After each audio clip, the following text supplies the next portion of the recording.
yang efektif. Kita serahkan ke Kak Randy. Oke, selamat sahabat semuanya. Hai, selamat sahabat Selamat sahabat, semuanya. Kak. Selamat Halo. sahabat Bang Randy. Oke, kangen nih Bang. udah 3 bulan nggak ketemu dengan teman-teman pemuda Advent Setiabudi. Jujur terus terang saya baru kali ini ikutin di Zoom PA-nya PA Setiabudi loh. Jadi saya mau mengaku dosa udah berapa lama juga nggak ikutin Zoom-nya, nggak ketemu dengan teman-teman sekalian. Dan ternyata Kak Tasya juga sama. Baru kali ini Kak Tasya ikut Zoom-nya. Oke. Nah, saya mau minta tolong nih. Saya mau kita lebih interaktif. Jadi kalau boleh, ini saya nggak tahu kalau mau chat-nya nggak bisa chat ke semuanya ya, hanya chat bisa ke host. Oh, bisa ke everyone. Oke. Teman-teman bisa chat ke everyone ya. Dan saya mau minta partisipasi teman-teman. Kita mau interaktif aja. Saya ada beberapa aktivitas, beberapa kegiatan yang saya mau minta teman-teman bisa merespon di chatnya. Oke, dan juga saya mau bagi-bagi hadiah nih. Saya bawa oleh-oleh dari kantor. Jadi kemarin saya pulang kantor, saya bawa beberapa item barang yang bisa membantu teman-teman selama pandemi ini. Oke, jadi saya belum tahu gimana caranya, nanti kita ikutin aja. Nah, semua bisa ikutan di chatnya ya. Jadi coba kita ngetes dulu di chat. Coba ngerespon, masukin namanya masing-masing. Oke, masukin namanya masing, 1, 2, 3, masukin dari 1, 3 dari sekarang. Oke, lumayan banyak nih. Nah, oke, sekarang kita mau coba. Nah, kita bikin kayak game saja ya, seru-seruan aja ya. Nah, sekarang boleh di-unmute juga. Nggak apa-apa di-unmute juga sekalian. Oke, sekarang saya pengen tampilin screen saya, kok lupa sih. Oke, mau share screen dulu. Oke. Sebentar ya. Nah, kelihatan layar saya? Kelihatan Bang. Belum. Oke. Belum kelihatan? Masih loading. Saya belum slideshow sih. Udah Bang, udah. Ini udah kelihatan, saya coba slideshow. Oke, kelihatan? Kelihatan, Kak. Oke. Mana chatnya? Oh, kalau share screen chatnya nggak kelihatan ya? Udah kelihatan Bang kalau share screen. Oh, jadi gue nggak tahu siapa yang ngechat duluan ya. Di ini paling atasnya ada yang view option Bang. Paling di situ aja bisa. View option. Kelihatan sih, karena dia di samping gitu Bang, kalau Zoom. Oh, nggak, kalau gue yang share screen, kalau gue lagi slideshow, Oh nggak iya. bisa ngeliat chatnya ya. Yang Iya, dekat benar, hijau-hijau itu Bang. Deketin aja. Oke. Oh ya, kelihatan. Oke, sekarang. Nah, ini mau game singkat nih. Ini ada 3 games, tiga activity. Saya kan tampilin gambar. Gambar-gambar ini mungkin bisa berarti tidak selamanya apa yang terlihat itu yang terlihat. Nah, jadi saya pengen coba teman-teman apa yang kelihatan terlebih dahulu buat teman-teman sekalian. Oke, ini gambar yang pertama. Kayaknya kalau Kakak Tasya nggak usah ikutan ya. Kakak Tasya juga lihat kontennya juga. Oke, nah saya akan coba lihat. Saya akan kasih duluan nih gambar tentang apa. Cuman saya akan tanya, ada yang bisa lihat yang lain nggak di sini? Nah, nanti yang bisa lihat, ketik apa yang dilihat di chat room-nya. Nah, yang bisa ketik duluan, saya akan kasih giveaways nanti. Oke, baik. Yang pertama ya, kita coba lihat yang pertama. Oke, yang pertama adalah ini. Oke, yang pertama, oke, ini gambar pemandangan. Semua lihat gambar pemandangan? Oke, sekarang coba yang bisa di chat room, selain pemandangan apa yang kelihatan? Oke. Papa, ini kayak kalau Oke. kalau kayak malam-malam ini kayak Nah, kayak baik. ini Terima kasih kayak semuanya hantu-hantuan. udah masuk di sini. Nah, ini gambar pemandangan, ada gambar laut dan ada 2 orang. Tapi kalau teman-teman lihat di gambar yang lebih besar, oke, ini adalah gambar seorang bayi. Kelihatan? Ini tangannya, ini wajah bayinya, ini kepalanya, ini punggung bayinya, ini perutnya, dan ini kakinya. Oke. Nah, yang jawab duluan adalah, saya coba lihat siapa sih yang jawab duluan. Ada Bang Benat. Oke, Bang Benat dapat giveaway dari saya, nanti saya kirimin. Berikutnya. Mam, aku mau. Tunggu, oke. Sebentar ya. Saya ditemenin Mahesa dulu. Berikutnya yang kedua. Berikutnya yang kedua. Oke. Yang kedua adalah gambar. Nih. Oke, ada gambar wanita. Oke, selain wanita, apa yang terlihat di sini? Ada yang tahu? Ini ada gambar muka. Selain gambar muka, apa yang terlihat di sini? Oke, ada yang bisa ketik lagi? Yang bisa respon lagi? Mau dengerin, tapi Oke. Baik. Ini gambar muka orang, dan di sini ada tulisan liar. Ini huruf L, ini huruf I, ini huruf A, dan ini huruf R. Jadi tulisannya diagonal. Tulisannya diagonal. Tulisan liar atau bohong, pembohong. Nah, berikutnya. Siapa yang jawab duluan ya tadi ya? Yang jawab duluan di depan ada Kakak Wilma. Oke, Kak Wilma dapat giveaway dari saya. Berikutnya, coba kita lihat selanjutnya. Selanjutnya ada, ini yang terakhir ya. Jadi cepat-cepatan. Ini ada gambar, standar sini gambar. Gambar apa saja yang terlihat? Ada 2 gambar seharusnya. Boleh diklik. Apa yang terlihat di sini? Ada 2 gambar. Gambar apa aja yang terlihat di sini? Oke, harus ada 2. Ini ada 2 gambar sebenarnya. Oke. Ketik dua-duanya.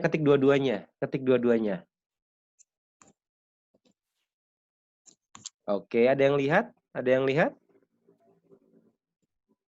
Oke, kayaknya semuanya juga udah mulai melihat ya. Nah, ini gambar, kalau kita lihat dari satu sisi, ini gambar wajah ibu tua atau nenek-nenek. Lihat, ini matanya, ini hidungnya, ini mulutnya, ini dagunya. Dan ini rambutnya, rambut si neneknya. Jadi neneknya ibu-ibu tua ini menghadap ke kiri. Oke, menghadap ke arah kiri. Nah, kalau gambar yang kedua adalah gambar wanita yang lebih muda, atau ada yang bilang perempuan, ada yang bilang anak-anak. Dia membelakangi. Jadi yang terlihat adalah ini hidungnya, ini mata sebelah kirinya, ini dagunya. Ini bahu dari perempuan yang lebih muda tadi. Dan ini bagian punggungnya, ini topinya. Nah, semua kelihatan? Oke. Nah, jadi yang tadi merespon duluan adalah siapa ya? Oke. Ada yang merespon duluan sih, cuma responnya cuma 1. Ada yang merespon oma-oma, ada yang respon perempuan, ada yang respon cewek cantik. Friendly. Yang merespon langsung dua-duanya adalah Stephen Caleb. Oh, Bang Caleb nih. Bang Caleb langsung jawab dua-duanya. Ada nenek dan anak-anak. Oke, Bang Caleb dapat giveaway dari saya. Nah, oke. Nah, ini yang terakhir. Saya akan tunjukin yang terakhir, tapi ini bukan untuk duluan-duluanan. Saya cuma pengen nanya teman-teman. Ini boleh di-unmute sih, nggak apa-apa. Saya pengen sambil diskusi ke teman-teman sekalian. Nah, saya akan ngajak teman-teman diskusi. Oke. Ini gambar angka berapa? Coba di-unmute sambil ngobrol nggak apa-apa. 6, 9. 6 bisa 9. Berapa orang yang menganggap ini 6, berapa orang yang menganggap ini 9? Oke, yang merasa ini seharusnya 6, oh ini harusnya 9 nih. Oke. Ini angka 6 atau 9 kira-kira? 9. Oke, ada yang bilang 9, 6 deh. ada yang bilang 6. Nah, Angka 6. Ini adalah font Arial. Font Arial ini angka 6 dan angka 9-nya sama. Jadi hanya diputar saja. Jadi kalau teman-teman lihat, misalnya teman-teman miringin layarnya ke kiri, ini akan terlihat menjadi angka 6. Jadi ini perutnya di bawah, dan ini tangkainya di atas, itu angka 6. Saat teman-teman miringin layarnya ke kanan, ini akan menjadi angka 9. Ini tangkainya di bawah, ini perutnya atau kepalanya di atas. Nah, jadi sebenarnya satu item, satu objek, itu bisa berarti lebih dari satu. Contohnya, teks ini. Teks ini dari font Arial, mau dibilang 6 bisa, mau dilihat 9 bisa, tergantung dari mana melihatnya. Nah, jadi dari beberapa aktivitas yang tadi disampaikan, apa sih insight-nya kira-kira? Kakak pengen begini. Nah, Emang kakak cuma di sini. insight-nya adalah beda orang, beda sudut pandang. Sudut pandang seseorang dipengaruhi oleh banyak hal. Jadi, apa aja sih pengaruhnya? Yang mempengaruhinya, pertama, yang pasti gadget yang dipakai. Mungkin kalau yang tadi melihatnya pakai laptop, akan jauh lebih cepat melihat gambar yang tersembunyinya. Contohnya yang tadi, awal-awal yang melihat tadi pemandangan laut. Kalau pakai HP mungkin susah kelihatannya gambar bayinya karena kecil layarnya. Nah, berikutnya, kebiasaan. Mungkin ada orang yang terbiasa melihat langsung detailnya, ada orang yang terbiasa langsung melihat big picture atau gambaran lebih besar. Jadi kayak tadi gambar waktu tulisan layar. Kalau orang cenderung yang melihat big picture, dia akan melihat gambar wajah. Nah, saat orang yang lebih detail, cermat, dia akan melihat tulisan layar yang terkandung di dalamnya. Tingkat pendidikan akan mempengaruhi seseorang. Jadi contoh paling gampang adalah umumnya mereka yang pendidikannya jauh lebih tinggi tidak akan mudah untuk percaya hal-hal supranatural dibandingin dengan mereka yang pendidikannya lebih rendah, akan mudah mempercayai hal-hal supranatural. Seperti apa sih hal supranatural ini? Misalnya seperti ada hantu atau tempat yang angker dan yang lainnya. Nah, ini akan menjadi debat bagi kedua orang yang beda latar belakang pendidikannya. Profesi seseorang akan mempengaruhi bagaimana dia memandang sesuatu. Karakter seseorang pasti akan sangat berbeda menentukan apa yang dia lakukan. Misalnya, saat diminta untuk melakukan sesuatu, diminta untuk yuk bikin event. Nah, ini nih biasa nih rekan-rekan pemuda Advent. Yuk bikin event. Kalau orang yang karakternya cenderung melihat tadi yang lebih besar, dia akan langsung, oke, kita bikin eventnya kayak gini. Kita undangnya banyak orang. Nah, kalau untuk yang lebih detail, dia pasti akan melihat tuh satu persatu. Ini mau bikin event apa, berapa lama, kapan, siapa saja yang terlibat, dan dia mungkin akan masuk ke hal-hal yang kecil. Nah, yang pasti usia juga. Mereka yang lebih dewasa pasti akan lebih banyak pertimbangannya dibandingin dengan orang yang mungkin umurnya jauh lebih muda. Karena yang lebih dewasa pasti pengalaman jauh lebih banyak. Jadi melihat satu hal itu banyak artinya. Contoh paling gampang adalah bagaimana seseorang memandang tentang kematian. Untuk usia yang mungkin masih muda seperti anak-anak, memandang kematian bukan hal yang terlalu momok. Misalnya, saya pernah datang ke rekan kerja saya waktu itu beberapa tahun yang lalu di tempat kerja saya di Jakarta. Rekan kerja saya umurnya tidak jauh berbeda dari saya. Dia sudah menikah. Anaknya mungkin sebesar kelas 1 SD dan adiknya ada yang belum sekolah. Dan akhirnya kemalangan terjadi, dianya meninggal. Waktu kami melayat ke rumahnya, kita melihat anaknya berlari-larian, anak yang kecil, adiknya berlari-larian bermain-main dengan saudara-saudaranya yang belum sekolah. Dan anak yang besar duduk di sebelah ibunya ini yang sudah meninggal dan menangis. Nah, ini halnya sama, kematian dari seorang ibu. Tapi adiknya yang belum sekolah memandang ini, oke, ya banyak orang datang, banyak saudara datang sehingga bisa diajak main. Nah, untuk kakaknya yang sudah paham, dia sudah tahu apa artinya kehilangan. Nah, jadi sebenarnya halnya sama, yaitu kematian. Tapi adik dan kakak melihat hal ini berbeda. Dan ini akan sangat bisa ditemui dalam banyak area. Saya yakin juga waktu kita berdiskusi di gereja, waktu kita nggak usah jauh-jauh diskusi sekolah sahabat, paling gampang seperti ini. Mungkin kalau contoh nyata yang saya observasi di acara, di diskusi sekolah sahabat atau di komunitas orang muda, ada rekan-rekan yang ingin antusias untuk merespon. Ada masukan, wah langsung angkat tangan. Saya gini. Ada rekan-rekan yang udah dipaksa nih ditanya gimana pandangannya, gimana masukannya, tetap aja diam. Nah ini bukan hal yang salah karena dua orang ini punya uh, pandangan yang berbeda. Beda orang, beda sudut pandang. Jadi kita tidak bisa juga menentukan benar atau salah dari apa yang seseorang lakukan atau apa yang seseorang lihat dan katakan. Nah, saya mau coba kasih sudut pandang dari Alkitab. Apa sih sudut pandang, apa kata Alkitab mengenai perbedaan pandangan ini? Saya mau ngajak teman-teman membuka Alkitabnya di 1 Korintus 12 ayat 12. Kalau misalnya teman-teman belum ada Alkitabnya, saya akan bacakan di sini. Papa, Nah, gini. eh, Papa, ini oke, gimana? sebentar ya teman-teman. Saya coba ini dulu.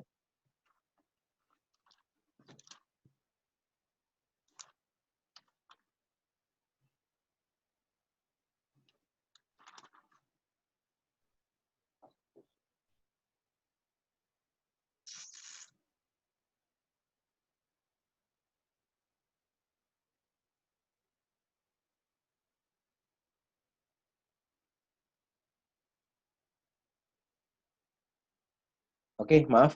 Tadi ada gangguan sebentar. Oke. 1 Korintus 12 ayat 12. Saya akan bacakan, tercantum juga di sini. Karena sama seperti tubuh itu satu dan anggotanya banyak, dan segala anggota itu sekalipun banyak merupakan satu tubuh. Demikian pula Kristus.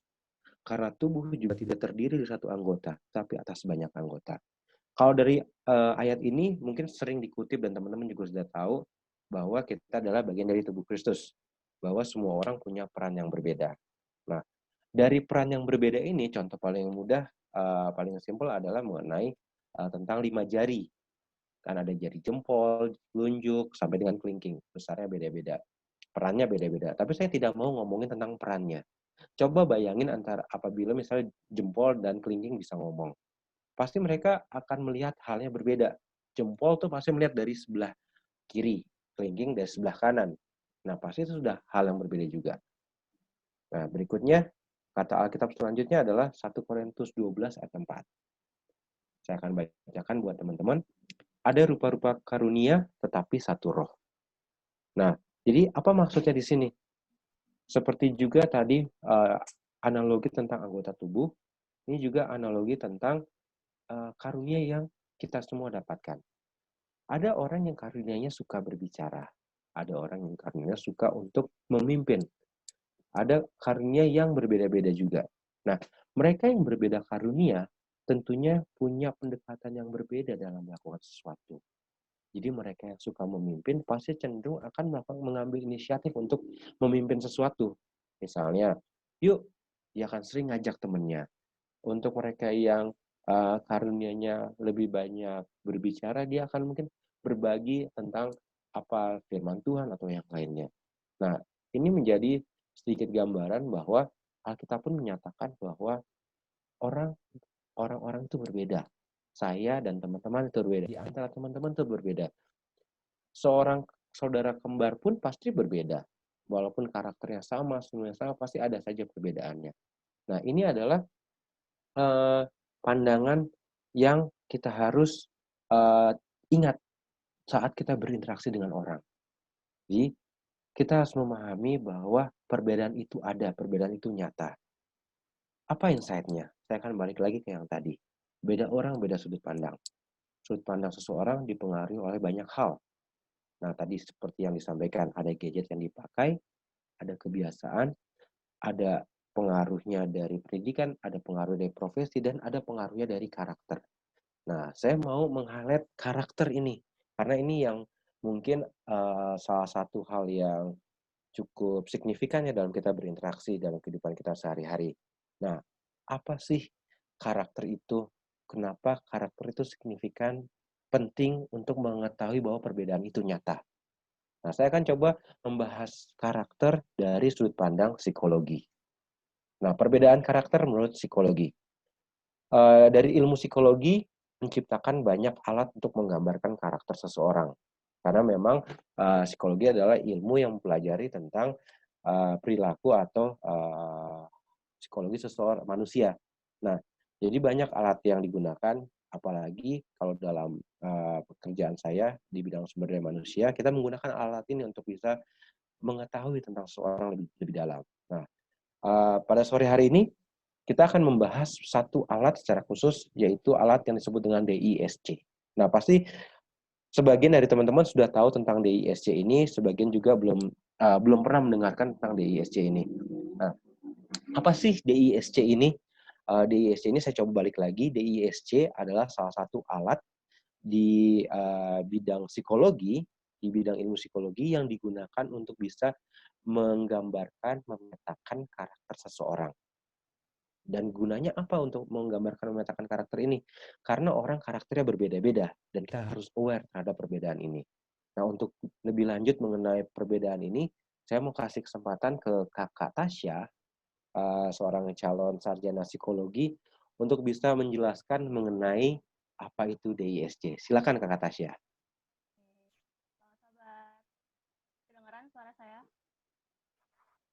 Kedengaran? Agak kecil Kakak Tasya, mungkin bisa lebih. Oh iya, ketutupan. Halo, sobat. Oke, Saya- sabar Kakak Tasya. Ya, saya share. Bentar. Oke. Terlihat semua? Sudah kelihatan belum? Kelihatan, Sudah? Kak. Oke. Kelihatan, Kak. Baiklah. Terima kasih Kak Randy untuk kesempatannya membahas materi yang mungkin cukup familiar ya buat teman-teman, buat saya sendiri juga. Nah, DISC. Nah, DISC ini merupakan salah satu dari berbagai macam, tadi Kak Randy juga udah jelasin, dari berbagai macam personality test atau tes kepribadian. Nah, sebetulnya di psikologi sendiri tuh banyak banget tes-tes kepribadian. Nah, salah satu yang paling sering digunakan itu DISC ini. Nah, sebelum kita lebih lanjut, tadi Bang Randy juga udah beberapa kali bilang semua orang itu unik. Kita harus tanamkan di dalam kita, di pikiran kita, semua orang itu berbeda dan semua orang punya karunia masing-masing. Nah, apa sih DISC itu? Nah, DISC itu sebetulnya kepanjangannya itu bahasa Inggris ya. Dominance, Influence, Steadiness, dan Conscientiousness. Nah, itu kepanjangan dari DISC. Nah, kita perlu belajar juga sejarahnya nih, sedikit sejarahnya ya. Sejarahnya itu dari dasar teorinya itu dari William Moulton Marston tahun 1928. Terus kemudian dikembangkan oleh Walter Fairmont, dan setelah Walter Fairmont ini mengembangkan alat tes ini sering banget digunakan di psikologi industri atau di perusahaan-perusahaan gitu. Jadi kalau misalnya teman-teman mungkin ada yang udah pernah dites DISC ini kalau mau masuk kerja atau dites melamar pekerjaan gitu ya. Nah, tujuannya itu untuk mengetahui model kepribadian seseorang dengan mengetahui prioritasnya dan bagaimana prioritas tersebut mempengaruhi perilaku. Nah, sebetulnya tujuannya juga tadi Bang Randy juga udah bilang bisa seleksi karyawan atau penempatan di perusahaan, ada asesmen juga bisa menjadi pengarahan karir seseorang.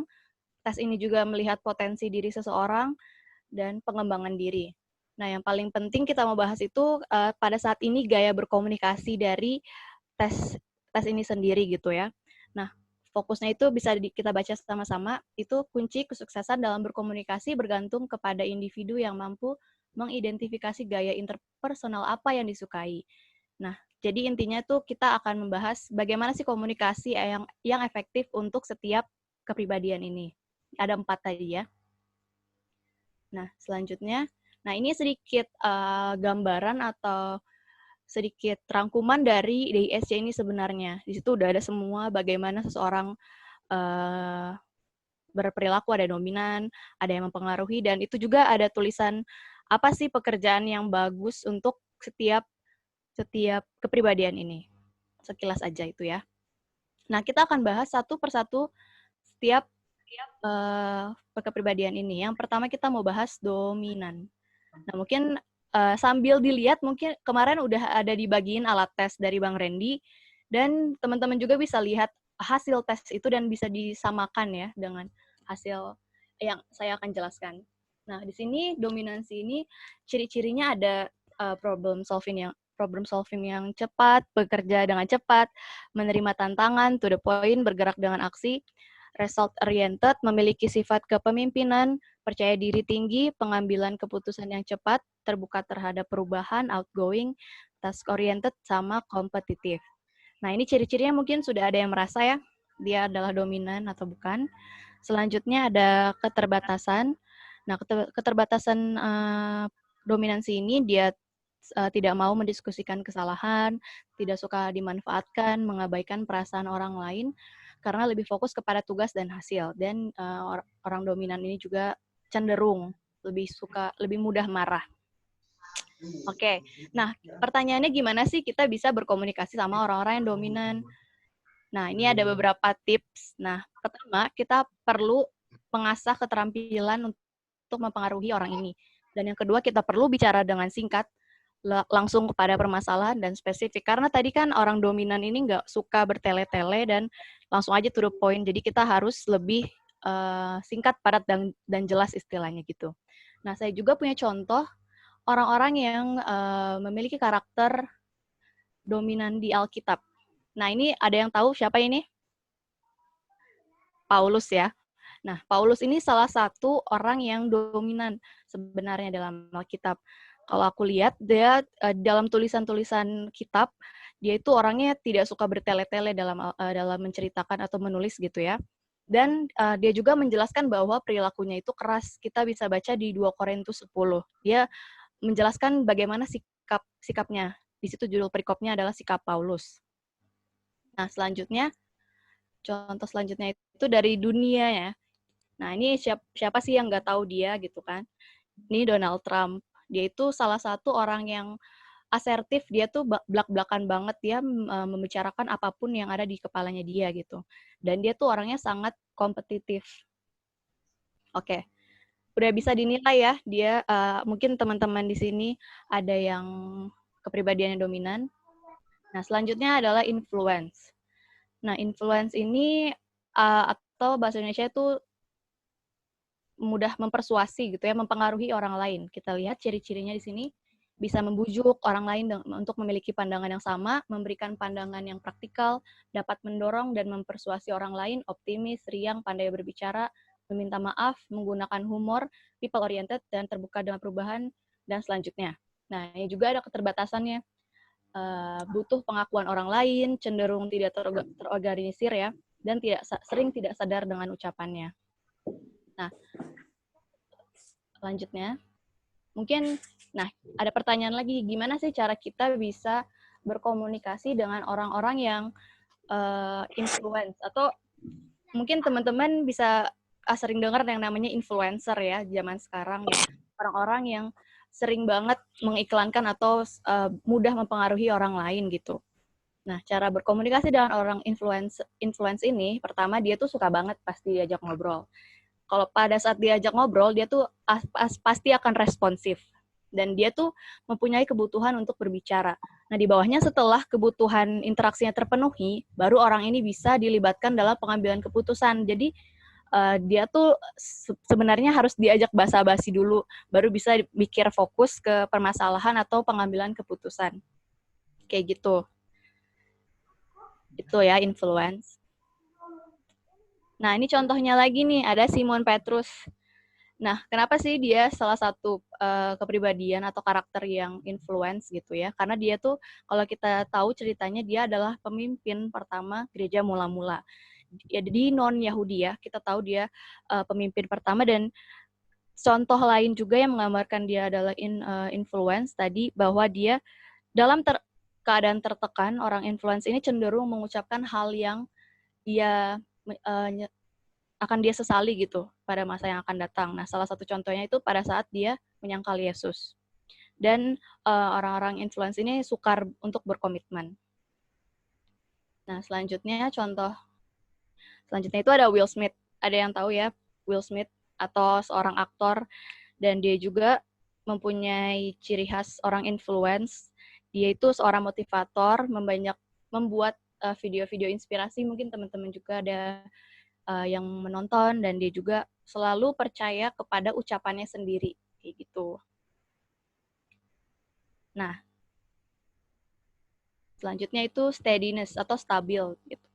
Nah, ciri-cirinya itu dia mampu bekerja sama dengan orang lain, dia suka dalam lingkungan yang aman, menanamkan nilai keamanan tuh sedikit dia memiliki sedikit emosi yang ditampilkan, kokoh terhadap tujuan dari awal.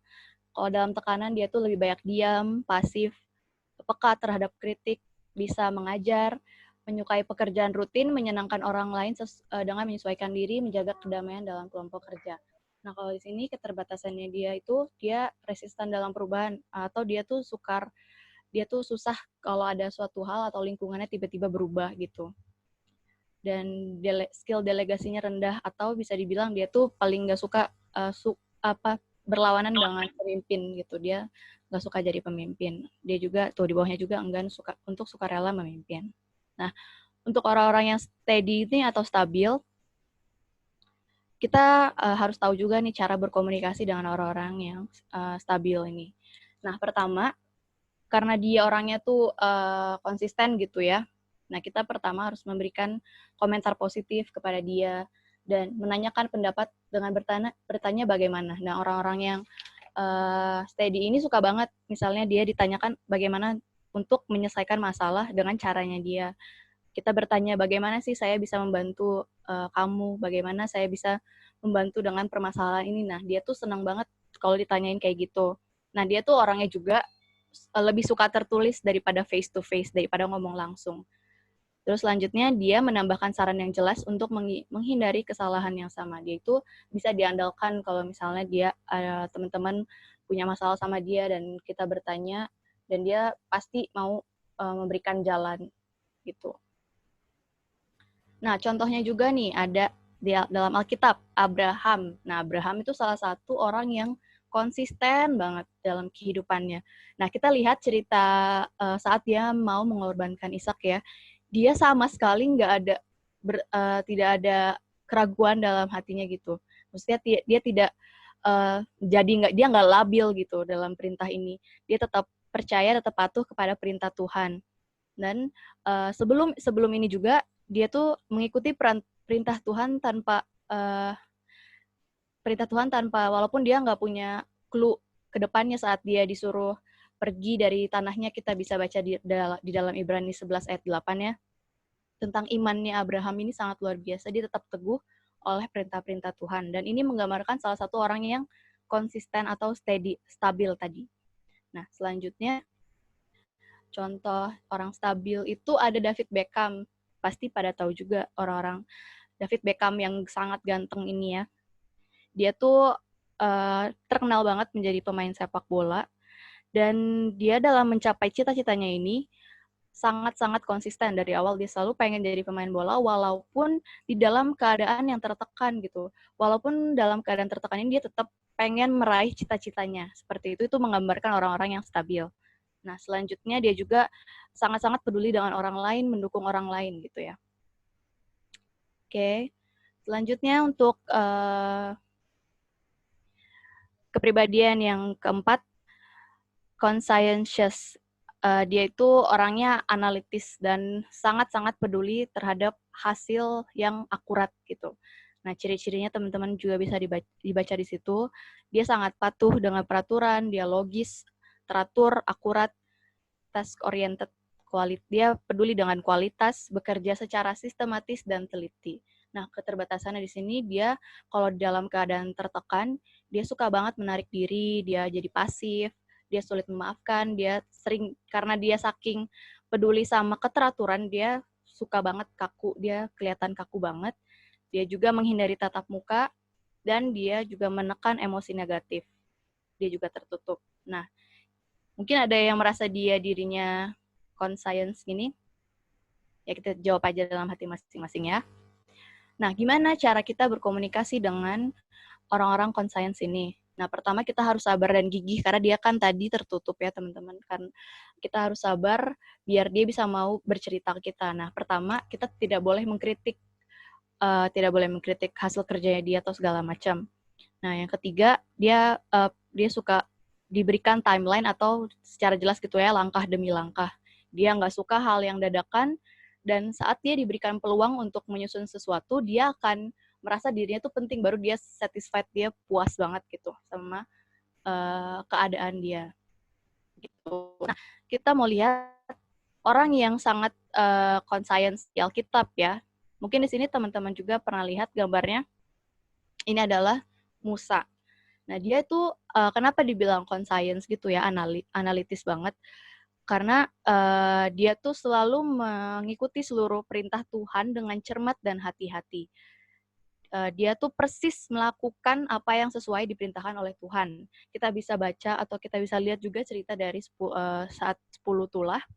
Dan dia itu menyukai lingkungan yang terkendali, makanya dia harus selalu mengendalikan bangsa-bangsa Israel ini agar tetap keadaannya stabil gitu. Itu contoh dari Alkitab. Nah, sekarang kita mau contoh berikutnya. Ada yang tahu ini siapa? Nah, ini tuh Bill Gates gitu ya. Mungkin teman-teman juga ada sering tahu ceritanya kalau dia tuh nggak jangka pendek dia menciptakan Microsoft ini. Dia membutuhkan waktu yang sangat panjang dan dia itu orangnya pekerja keras dan sabar. Dia juga objektif orangnya dan dia tuh langsung to the point. Nah, mungkin segitu sih yang bisa aku bagiin soal DISC ini. Sebenarnya kita kan dalam diri kita ini kepribadian itu sangat-sangat bercampur ya, maksudnya unik banget. Ada yang saling bercampur, misalnya steady dan conscience gitu. Bisa aja, tapi mungkin itu pembahasannya akan lebih panjang lagi. Jadi aku akan lebih menyimpulkan keempat kepribadian tadi. Nah, dalam Alkitab juga dibilang, dalam buku Ellen G. White sih sebenarnya, bahwa kepribadian kita itu sangat, istilahnya selalu berkembang gitu. Tuhan juga selalu memberikan sesuatu yang unik dalam diri kita masing-masing. Nah, jadi mungkin itu sih yang bisa aku sampaikan tentang bagaimana sih kita seharusnya berkomunikasi dengan orang-orang yang memiliki kepribadian tadi. Mungkin aku juga bisa langsung serahkan ke Bang Randy. Terima kasih. Oke, terima kasih Kakak Tasya buat diskusinya luar biasa ya. Nah, ini sekarang saya pengen interaktif lagi nih dengan teman-teman. Boleh nggak sekarang teman-teman di-unmute dulu, karena saya pengen ngobrol nih dengan teman-teman yang lain. Oke, boleh di-unmute. Siapa yang sudah ikut coba ikut tes yang link yang dikasih di grupnya? Bang. Udah, semua udah. Jadi, semua udah tahu hasilnya ya? Udah, Kak. Udah tahu hasilnya. Oke, Kak Tasya boleh di share screen lagi nggak? Saya mau coba, kita coba nih satu-satu nih. Kak Tasya, di share screen lagi dong yang tadi kontennya Kak Tasya. Oke. Oke. Ya, Kak. Ya. Nah, siapa yang C? Siapa yang C hasilnya? Selin C. Oh, siapa lagi tadi yang C? Kimberly. Oh, Kimberly C. Wilma C. Yang S siapa yang S? Chelsea. Bennett S, Jennifer S, Chelsea S. Oke, yang I siapa aja? Apa sih gue? Lu tadi S. Oh, gue S. Oke, Aku S. ada yang I nggak? Ada yang I nggak? Aku I. Oh, Tasya I. Siapa lagi yang I? Aku ladies. Oh, ladies I. Ya. Oke, ada yang D? Oh, yang di mana linknya? Ada yang D? Nggak ada yang D? Oke, sekarang tebak-tebakan nih kira-kira. Ada yang tahu nggak kalau saya apa? Kira-kira kalau seorang Karendi, I. D, I, atau S, D, I, S, C? Bang Randy. Oke, sekarang kita ke yang pertama dulu. Kakak Tasya tunjukin yang D. Iya, yang udah. Dominance, udah. Sudah. Nah, tadi siapa aja yang D di sini? Siapa aja yang D tadi? Nggak ada ya? Yang D nggak ada. Oke. Karena nggak ada, saya nggak bisa interaksi di sini deh. Ya. Udah, kita lewat ke I. Next Geser, ya. langsung ke I. Oke. Oke, tunjukin ke Tasya I itu apa aja ininya sama apa aja tantangannya. Tadi siapa aja yang I? Ladies. Aku. Oke. Ladies, mana ladies? Mana Kak Ladies? Kak Ladies, tunjukkan pesonamu. Oke, Kak Ladies, kita ngobrol ya. Kak Ladies mau tanya nih. Ini kan di sini kan udah ada rincian yang tadi Kakak Tasya cantumin ya. Ciri-ciri orang I apa, ciri-ciri keterbatasannya orang I apa. Kira-kira kalau menurut Kak Ladies yang paling kena banget nih dari poin-poin di atas tuh apa aja? Untuk yang cocok sama Kaledis nih. Dari ciri-cirinya, ciri-ciri orang I. Kan Kaledis kan hasil tesnya I ya. Yang pandai berbicara. Pandai berbicara, oke. Haleluya. Selain pandai berbicara, apalagi Kaledis? Ini yang menggunakan humor. Mana? Menggunakan humor. Ya, yang Oke. itu. Terus apa lagi? Kira-kira apa lagi? Yang tiga tertinggi lah, top 3-nya. Top 3 yang paling cocok di Ya, sini. satu lagi berarti ya. Ah, Dapat mendorong dan mempersuasi orang lain. oke. Nah, Dengan contoh, kira-kira menurut Kaledis, contoh situasi yang ciri-ciri ini yang Kaledis sering lakukan tuh seperti apa sih contohnya? contohnya ya. Mm-mm. Misalkan yang mempersuasi orang lain kayak memotivasi gitu, Bang. Oh, gimana? Kayak orang curhat tentang apa gitu. Oke. Terus aku bisa kasih motivasi, tapi untuk diriku aku nggak bisa. Ke orang lain bisa gitu. Jadi mempersuasi orang lain ya, tapi mempersuasi diri agak susah ya. Ya, gitu. Oke, baik. Terima kasih Kaledis. Oke, siapa lagi tadi yang I selain Kaledis? Tadi ada Kakak Tasya, terus siapa lagi yang I? Nggak apa-apa nih, di unmute aja biar sambil diskusi. Tadi selain Kakak Tasya, siapa lagi? Oke. Kok tuh, Mas? Oke. Kakak Ocha I juga ya? Kak Ocha I kayaknya. Oke, kira-kira kalau Ocha yang dari ciri-ciri yang tercantum yang paling Kak Ocha banget nih yang mana nih?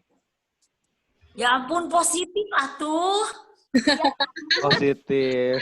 Enggak, aku Terbaik. mah banyak atuh, bisa membujuk, terus dapat mendorong, optimis, riang, pandai berbicara, ya itu ya. Jadi kayaknya nggak usah ditanya ya apa situasi dan kondisi yang jadi contoh ya. Kalau semua orang lihat Kak Ocha akan cukup jelas. Kalau poin yang ke-6 ini pandai berbicara tuh udah Kak Ocha banget lah. Jadi ibaratnya kalau kita lihat Kak Ocha langsung kelihatan oh Kak Ocha ini pasti I nih.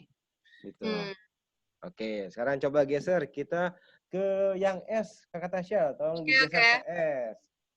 Tadi siapa aja sih yang S? Coba siapa aja yang S? Siapa tuh? Aku, Bang. Aku. Oke, coba kita bahas Abang Bennett. Oh. Abang Bennett I ya? Nah, S. Bang Bennett S, dari Bang Bennett S ya? Ya. Dari ciri-ciri yang tercantum di sini, yang paling Bang Bennett banget yang mana tuh? Yang top 3 ya. Mampu kerja sama dengan orang lain. Oke. Sedikit emosi yang ditampilkan. Oke. Jelas ya? Jelas banget ya? Di sebelahnya. Terus menyukai pekerjaan rutin. Menyukai pekerjaan rutin. Hebat. Luar biasa. Kayaknya itu bukan saya, bukan Kak Tasya, bukan Kak Ocha banget ya. Rutin belajar ya, belajar. Oke, contohnya apa nih, Bang Bennett? Coba satu situasi yang mungkin boleh pilih salah satu dari tadi lah. Atau mungkin yang suka rutinitas, saya penasaran. Bagaimana sih ceritanya orang menyukai rutinitas gitu? Boleh dibagikan kali ya, Bang Bennett? Kalau rutin misalnya. Jadi kalau misalkan ada tugas gitu dari sekolah mungkin. Jadi nggak bisa tiba-tiba sehari nggak ada tugas, jadi tiba-tiba jadi malas lagi. Benar-benar malas. Oh, oke. Jadi kalau misalnya rutinitasnya tuh ada tugas, begitu nggak ada tugas justru dia bingung. Aduh, kenapa dunia ini kenapa tidak ada tugas gitu ya? Iya, itu tuh bukan malasnya Bang. Ada tugas. Teman gue. Bennett emang terbaik, Bennett. Jadi gue nggak temenan sama Bennett, males banget. Kayaknya Kak Ocha boleh temenan sama Bang Bennett ya. Itu saling melengkapi banget ya. Oke, nah berikutnya Kak Tasya, kita geser lagi ke yang terakhir, conscientiousness. Ya, itulah. Oke, tadi siapa aja yang C? Kalau boleh tahu? Kim tadi Kim.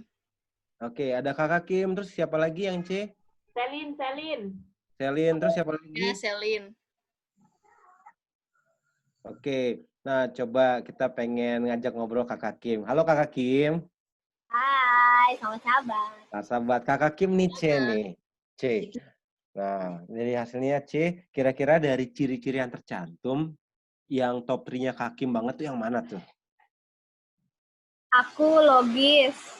Logis, terus Aku kualitas. kualitas, terus Sama bekerja secara sistematis. bekerja secara sistematis. Kelihatan sih, kalau saya sih mengobservasi hal itu terlihat cukup nyata di Kakim. Boleh nggak ceritain dong satu contoh situasi, mungkin boleh pilih salah satu dari tadi yang Kakim pernah alamin dan itu memang benar-benar Kakim banget. Tadi kayaknya aku baca deh, kalau sama aku nggak bisa dadakan. Jadi sama aku tuh mesti sistematis kayak ya gitu. Oke, Kayak siap. kalau misalnya ngerjain PA misalnya, nggak bisa tuh dadakan tiba-tiba Banget. kita cancel gitu dadakan, sebel banget.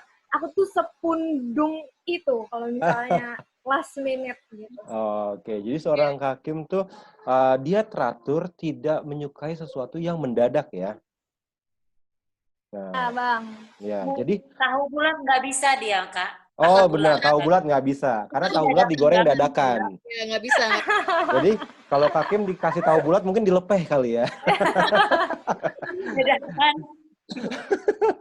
Oke, jadi ini boleh jadi perhatian ya bagi orang yang lagi PDKT sama Kakim, ibaratnya mau nembak jangan dadakan. Kasih tahu, saya mau nembak minggu depan Apalagi gitu. nggak ada bisa. Habis astagfirullah. Lain ya.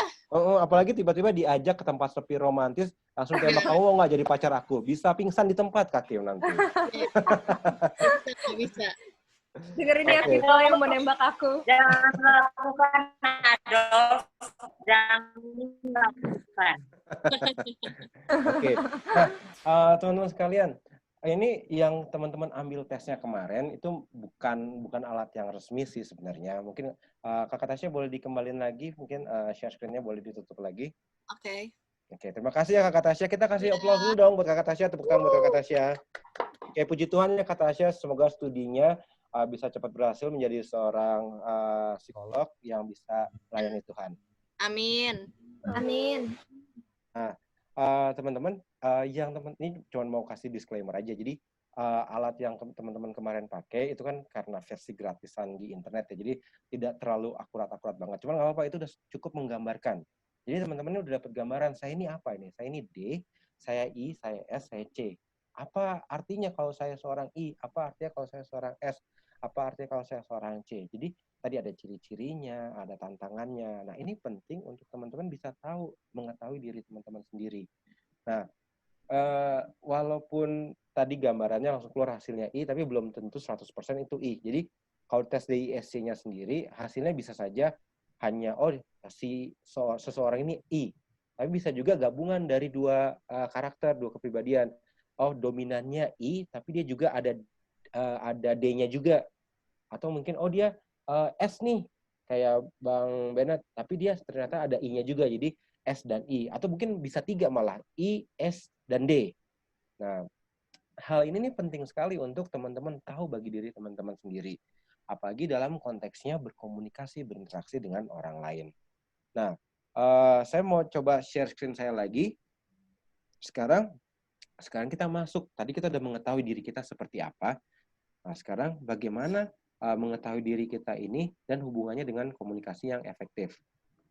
Oke, tadi kita sudah lihat perbedaan karakter, psikologi, kita juga sudah dengar pemaparan Kak Tasya. Nah, sekarang apa sih kenapa signifikan perlu tahu perbedaan-perbedaan tadi supaya bisa komunikasi dengan efektif? Itu penting banget, signifikan banget. Karena komunikasi melibatkan tidak hanya satu orang. Komunikasi minimal melibatkan 2 orang. Jadi artinya harus aware. Saya dan lawan komunikasi saya. Yang paling kompleks adalah saat komunikasinya di depan publik.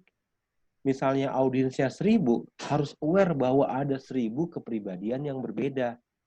Jadi penting untuk bisa berkomunikasi dengan efektif dengan mengetahui perbedaan-perbedaan ini. Jangankan orang yang karakternya berbeda, orang yang karakternya sama saja, dengan rentang umur yang berbeda, dengan pendidikan yang berbeda, dengan kepentingan yang berbeda, pasti punya cara pandang yang berbeda juga.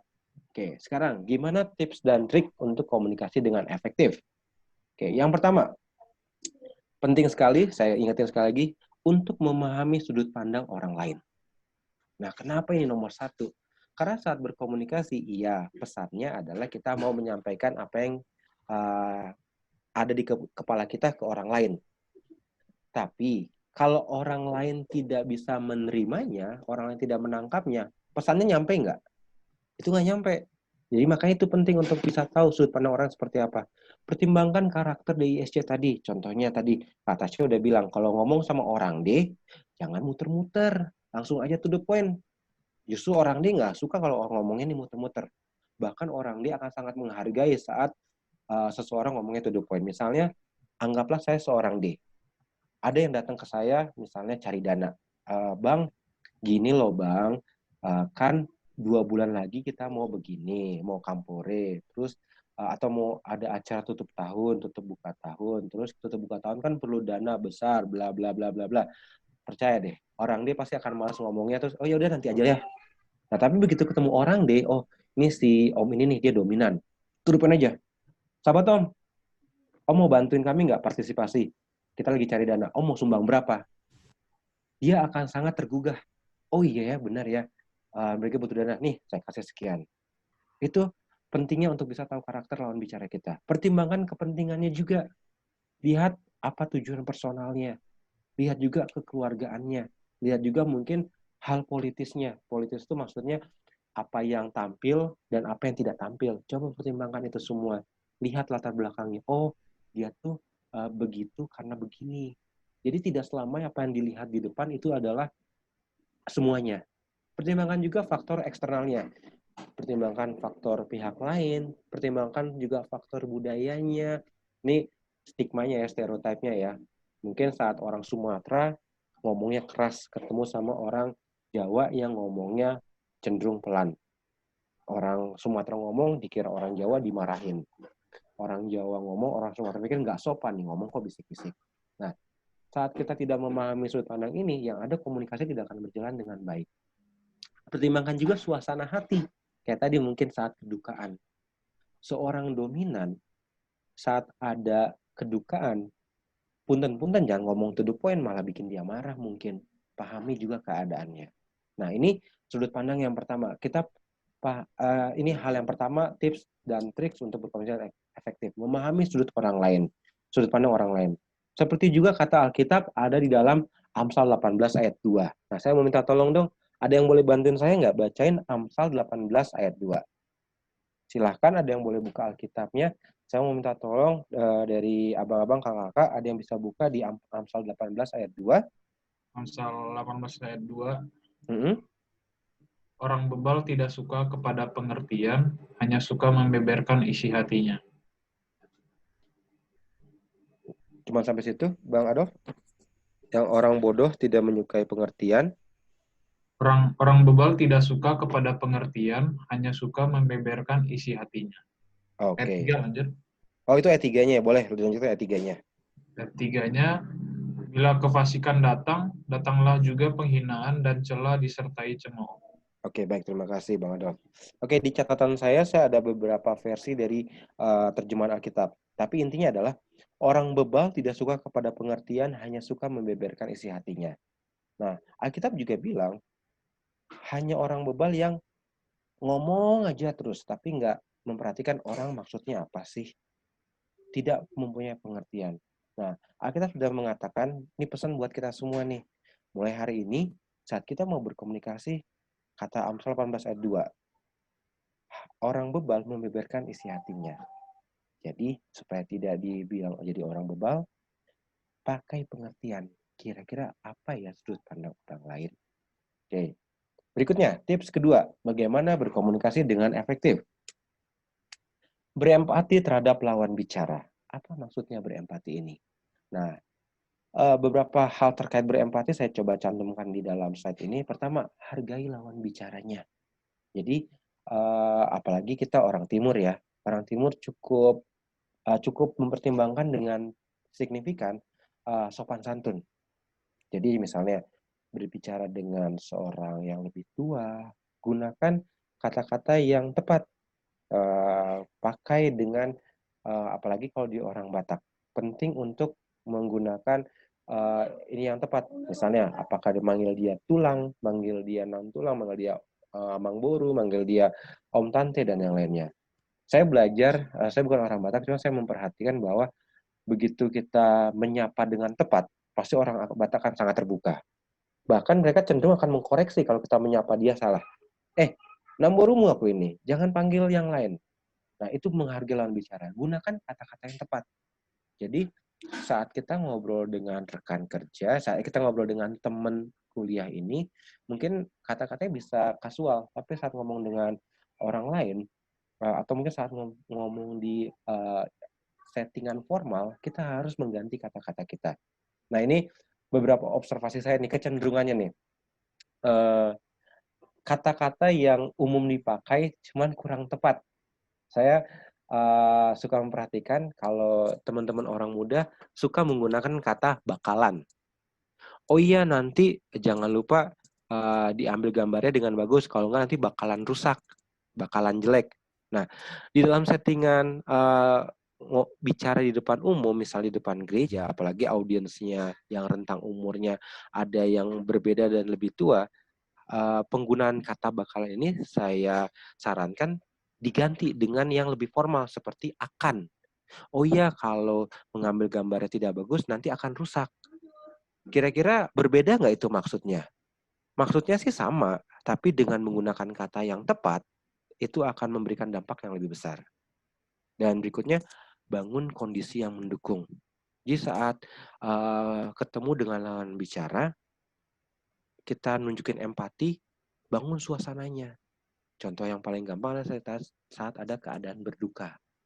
Terlepas dari apapun karakternya dia, saat emosinya sedih, kita bangun suasana yang mendukung. Jadi jangan juga kita mungkin agak so asik menyapa teman kita yang baru putus. Mungkin akan lebih efektif saat kita, kenapa? Gue lihat lu sedih ya. Barulah masuk ngelucu. Coba bayangin dia baru putus, kita nggak tahu apa, ujuk-ujuk ngelucu. Kira-kira akan nyaman apa enggak? Mungkin sebagian besar orang tidak akan nyaman saat suasana hati tidak dipertimbangkan dalam berbicara. Nah, inilah tips yang kedua, empati terhadap lawan bicara. Nah, kalau dari kata Alkitab, saya mau undang teman-teman buka di Amsal 25 ayat 11. Ada yang boleh bantu saya untuk bantu bacain di Amsal 25 ayat 11?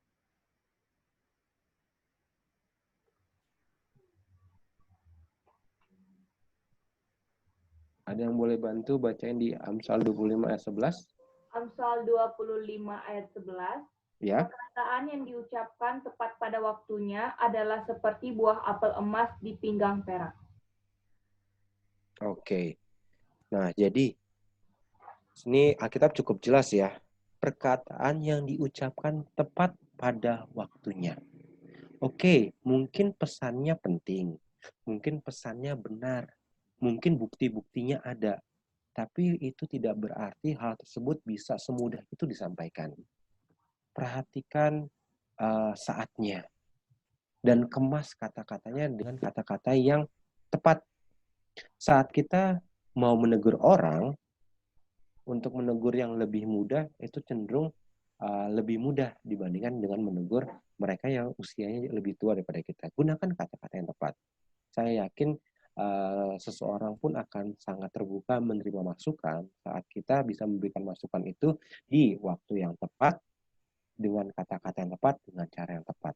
Inilah maksud dari berempati terhadap lawan bicara, dan Alkitab pun menegaskan hal itu.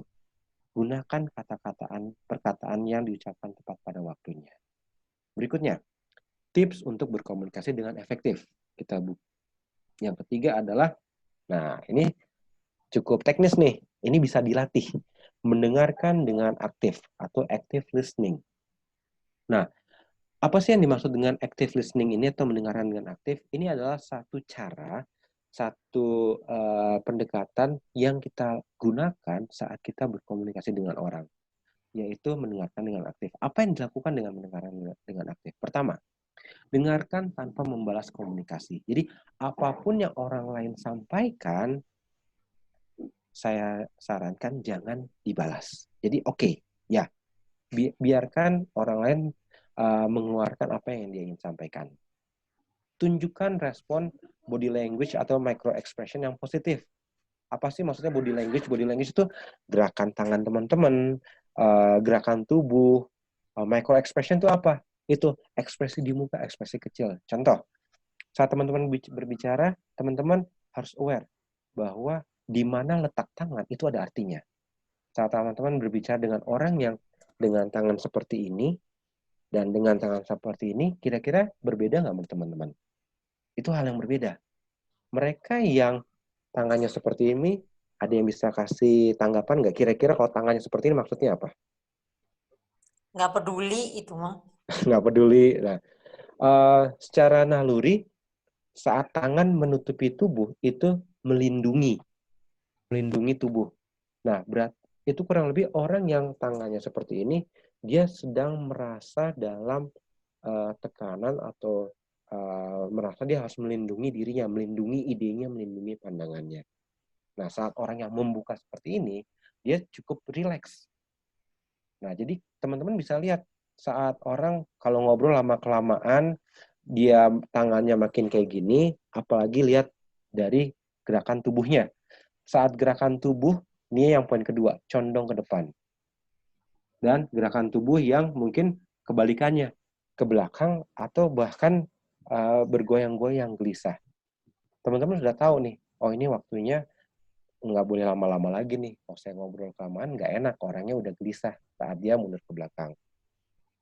Micro expression yang positif adalah berikan anggukan. Oh iya, bahkan senyum, berikan senyum. Tampilkan senyum. Suara, sampaikan suara, ini bukan membalas komunikasi, tapi berikan suara atau tanda mendukung dengan kata-kata singkat seperti, oh iya ya, oh oke. Wah, pas banget tuh.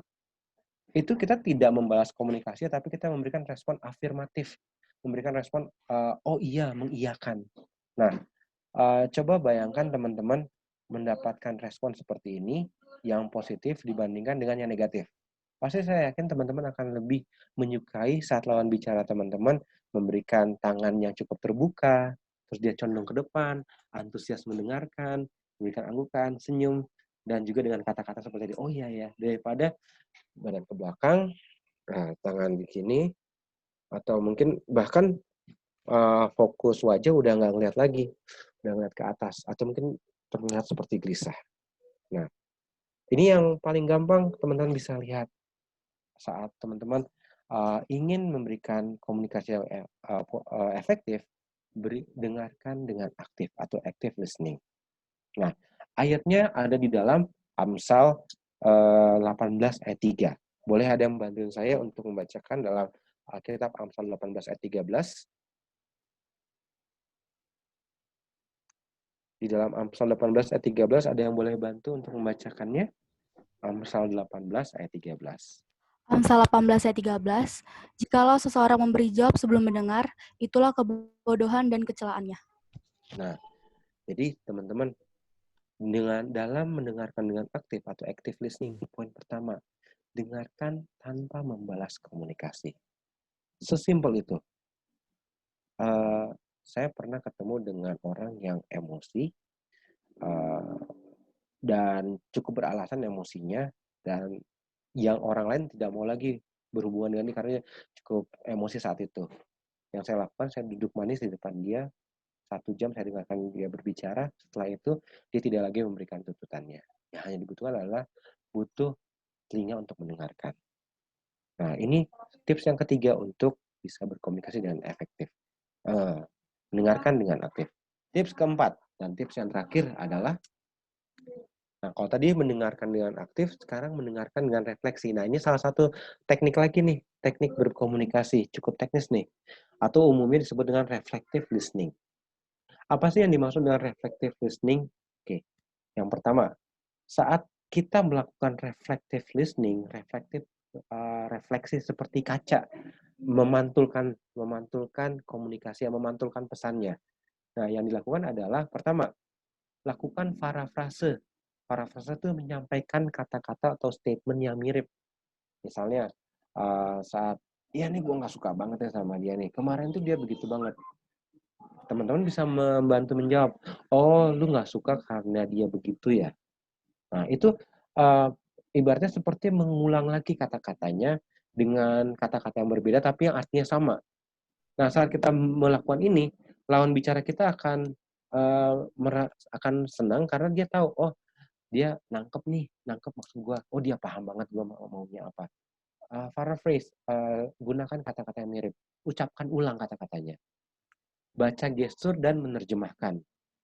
Misalnya kita ketemu teman kita yang lagi sedih, dia nggak ngomong apa-apa sih, cuman dia cemberut, dia mungkin kalau seperti Kak Kim tadi, tiba-tiba acara PA berubah di waktu yang mendadak, pasti kan udah pundung ya.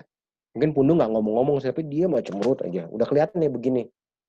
Nah, dia bisa datang. Kenapa lu? Bete ya? Karena acaranya berubah ya mepet ya.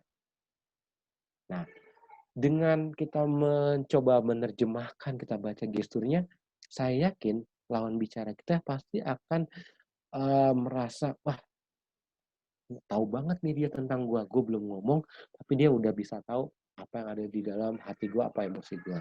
Nah, berikan pertanyaan konfirmasi, pastikan keadaannya.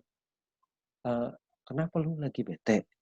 Bete karena acara PA ditunda ya, atau berubah di saat-saat injury time. Pastikan keadaannya. Dan yang terakhir, reflective listening, apapun itu, jangan pernah berikan komentar, kritisi atau sanggahan. Nah, ini akan sangat tidak disukai oleh lawan bicara kita. Nah, Alkitab pun juga mendukung tips ini. Kita buka di dalam ayat yang terakhir kita sore hari ini, ada dalam Amsal 12 ayat 18. Ada yang boleh bantuin saya bacaan yang terakhir ini?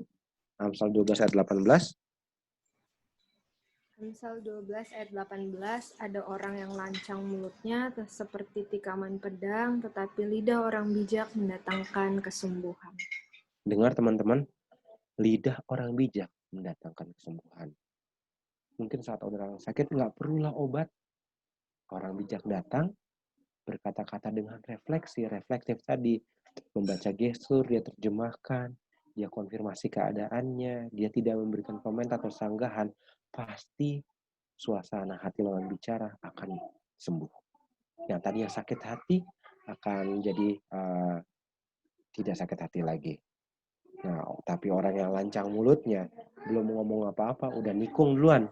Itu udah yang terakhir. Belum apa-apa, udah kasih komentar. Belum apa-apa, udah kasih sanggahan. Saya yakin banyak orang akan tidak nyaman berbicara dengan mereka. Nah, itulah tips dan triks bagaimana teman-teman bisa berkomunikasi dengan efektif. Saya ulang lagi.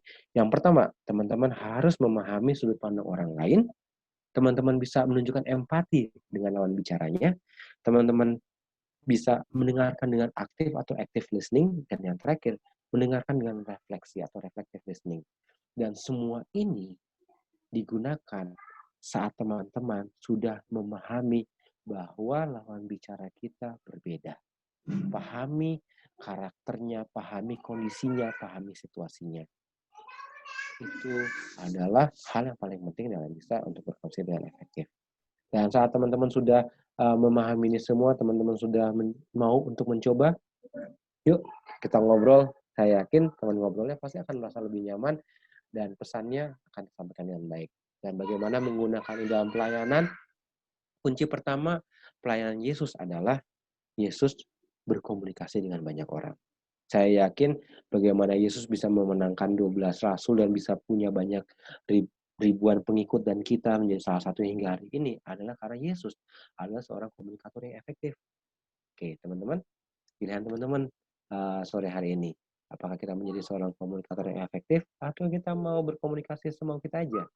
Kita doakan bahwa apa yang kita lakukan menjadi berkat buat orang lain. Sekian dari saya. Terima kasih, Tuhan memberkati.